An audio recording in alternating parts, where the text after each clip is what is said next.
Hi అండి. అందరికీ నమస్కారం. నా పేరు నరసింహారావు బైన్శెట్టి. సో, ఈరోజు టాపిక్ ఏంటంటే, నిన్న ఫోర్బ్స్ వారు రిలీజ్ చేసినటువంటి డేటాలో మన ఏపీ అనేది దేశంలోని నంబర్ 1 ఇన్వెస్ట్‌మెంట్‌ని ఆకర్షించడంలో వచ్చింది. సో, ఈళ్ళ డేటా ప్రకారం బ్యాంక్ ఆఫ్ బరోడా చేసినటువంటి ఈ డేటా ప్రకారం ఆంధ్రప్రదేశ్ అనేది 25.3%. సో, ఇది ఇండియాలోనే టాప్ మోస్ట్ ఇన్వెస్ట్‌మెంట్ తీసుకురావడం అనమాట. తర్వాత ఒడిశా 13.1% ఉంది. తర్వాత మహారాష్ట్ర 12.8% ఉంది. ఫోర్త్ ప్లేస్‌లో తెలంగాణ 9.5% ఉంది. సో, ఇక్కడ మీరు అబ్జర్వ్ చేయండి.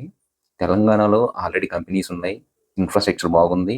అన్నీ ఉన్నాయి. కానీ అక్కడికొచ్చింది 9.5% ఇన్వెస్ట్‌మెంట్ గ్రోత్ వచ్చింది. దాంతో కంపేర్ చేసుకుంటే నియర్లీ 3 టైమ్స్ ఏపీకి ఎక్కువొచ్చింది. 25.3% వచ్చింది.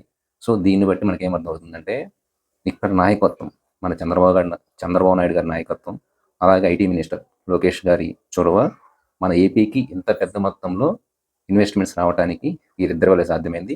అదేవిధంగా వాళ్ళకి ఎన్నుదండుగా ఉండి సపోర్ట్ చేస్తున్నటువంటి పవన్ కళ్యాణ్ గారి కృషి, వీళ్ళందరి వల్ల కూడా మన ఏపీకి 25.3% దేశంలోనే నెంబర్ 1 ప్లేస్‌లో ఈ రోజున ఏపీలో ఇన్వెస్ట్మెంట్స్ ఉన్నాయంటే, సో, జనాలు ఇచ్చినటువంటి 164 సీట్స్‌కి ఈ ప్రభుత్వం న్యాయం చేస్తుందనడంలో ఎటువంటి మార్పు లేదు.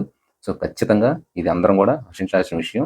ఇదే విధంగా వచ్చే సంవత్సరం, ఆ తర్వాత సంవత్సరం కూడా దీనికి డబుల్ ఇన్వెస్ట్మెంట్స్ తీసుకొస్తారని ఆశిస్తున్నాను.